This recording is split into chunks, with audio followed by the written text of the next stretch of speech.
we have a number of tariff authorities, and each of those authorities require a specific factual set of analysis and circumstances, et cetera.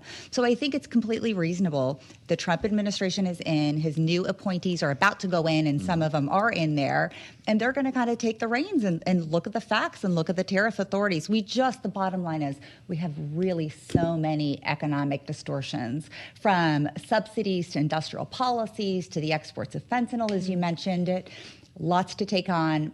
I think Trump is relying on his team to go in there and figure out what we're going to take on first, second, third, et cetera. Well, this would fly in the face of criticism that Trump is using tariffs as a blunt object to kind of go after the rest of the world here.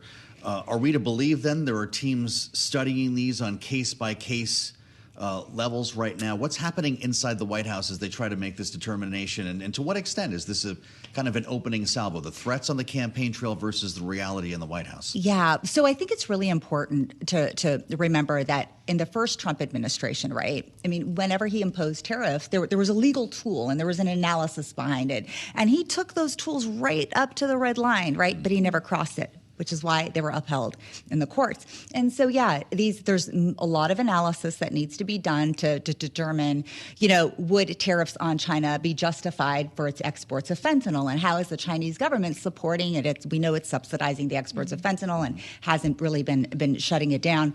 So what's the factual predicate there that would lead to the imposition of tariffs on fentanyl? Will we show China our work if it comes to that, if in fact that results in a new tariff? Absolutely. So there's a lot of it already publicly available. The government is going to produce a report that will justify the imposition of tariffs, or whether there be global tariffs on products or sectors through a 232, right? The president then has to articulate what the national security threat is for the imposition of tariffs. The China tariffs, the 301 fentanyl, that's retaliatory tariffs. So all of this is going to be supported by really good analysis to make sure that the tariff authorities are going to be are not going to be enjoined. And are going to withstand judicial scrutiny. Absolutely. Well, so when we consider the analysis here, Donald Trump has suggested in recent days that for Canada, for example, we don't need the things that are coming from Canada. He basically said that you can cut off business and imports from Canada and no one will be the wiser. And I just wonder to what extent that's really true, that imports from some of these countries are easily replaceable and the U.S. can source from elsewhere. So, I mean, I think his point is, there is... We're not going to be in a situation where our dependencies, remember what we learned from China, our dependencies are so grave that even if we impose tariffs on some things, we would be cutting off our nose to spite our face. And what I think what the president is trying to articulate is no more. The United States isn't going to be on the position that we're so desperate for imports from a country that we're not going to be able to take critical national security measures, right? There's a lot of things that for all of our trading partners, including Canada, that we can make at home. But, I also want to underscore that Canada has the largest heavy rare earth mines outside China, right? There we actually do need the Canadian supply chain. At the end of the day, both countries really value their integrated supply chains. They're going to work to integrate it. And these trade irritants that we have, not that they're not legitimate, but both governments, I am confident, will be able to overcome because the trading relationship is so important. So when you hear Justin Trudeau say, dollar for dollar, bring it on, that doesn't sound like a real response to you. That actually seems like the type of response that makes me think that Canada really doesn't understand what we're articulating. Yeah. We've got subsidies, we've got immigration issues, we've got fentanyl, we've got the Canadian government allowing China to circumvent a lot of our trade rules, including forced labor, right? And when we confront Canada and say, look, we're going to have to impose tariffs to correct for these distortions until we negotiate our way out of them. And Canada's response is, no, I'm not going to work with you to correct the distortions that I have in my markets. I'm going to retaliate against you. That's not constructive, right? If we're going to move ahead with our trading relationships, with our important trading partners, we have to have constructive discussions. When Donald Trump was asked about this at the White House yesterday, he suggested that this is not just about kind of launching into a renegotiation of the USMCA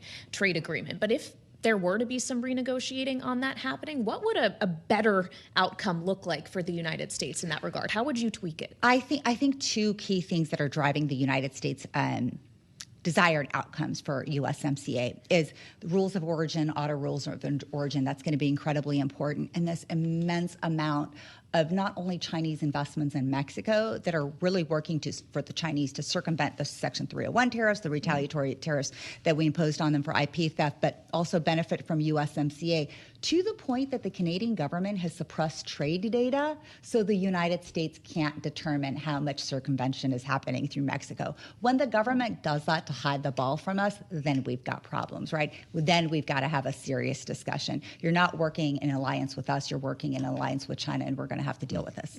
We're hearing about tariffs against Russia, as Kayleigh mentioned a bit earlier. I don't know what is there to tariff or to sanction after the last 4 years of all of this. Where does this come down to when Donald Trump talks to Vladimir Putin? I think it's just ultimately a maximum pressure campaign. We do have a lot of sanctions on, and we have sectoral import restrictions from Russia. And so at the end of the day, in terms of volume, will it really materially impact anything? No. But it's a signaling tool, maximum pressure. I'm going to impose tariffs on you. And by the way, Putin, I can impose more sanctions on you. I think it's signaling to let President Putin know that the president has the tool chest to deploy more tools to invoke a maximum pressure campaign on Russia until it retreats from Ukraine. But isn't the problem with all of this that Russia, to alleviate that pressure, has been able to turn to China? Is that it's actually China where there needs to be tighter reinforcement of what China is still purchasing from Russia? Absolutely, absolutely. How do you do that? Secondary sanctions. Absolutely, secondary sanctions. I mean, what China has been doing with respect to Iran, right, with respect to Hamas, with respect to Russia, is inexcusable. Every single day they're working to undermine our national security interests, yet we still don't have enough Chinese company designated to the PLA affiliate DoD list, on the entity list, and sanctions on China. I mean, they barely exist. When all of this is happening, that is all of the work that the Chinese government is doing, and Chinese companies, who are in large part affiliated with the Chinese government anyway, working to embolden our adversaries to the detriment of U.S. national security interests. It is just mind-boggling that we haven't been imposing sanctions on them much more aggressively. 70% of Chinese transactions are still in the U.S. dollars. Our sanctions have real impact. Let's use them to safeguard our national security interests. Just to completely change the subject on you have a lot of experience in Washington that we can tap here as we spend some time together at the table. You were confirmed unanimously in the U.S. Senate as an Assistant Secretary of Department of Commerce, unanimously. There are a lot of questions about some of the votes that we're going to see for some of Donald Trump's cabinet nominees. What would that mean to see someone not get out of committee or not actually be confirmed on the floor? I think I'm sad to say that there's always a lot of gamesmanship on the Hill, too. Even though I was unanimously confirmed, I was put on hold because a senator wanted a faster imposition of the steel and aluminum tariffs. Okay. And our position was, don't you understand? We're supportive of this. Let us through so we can help accelerate this. So it's a long way of saying lots of gamesmanship. I think that there's points where objections aren't really meaningful objections. There's just to stall and retaliate or whatever. And so we're going to have to deal that. I think everybody in Washington knows that this is just a game, and you're going to have to now get industry support to overcome somebody putting you on hold or not voting you out of committee. And everybody goes into these hearings prepared to kind of play that game. And so I think that these cabinet members and the officials will get voted out of committee. It's just the question is how long and how much effort does it take to push back?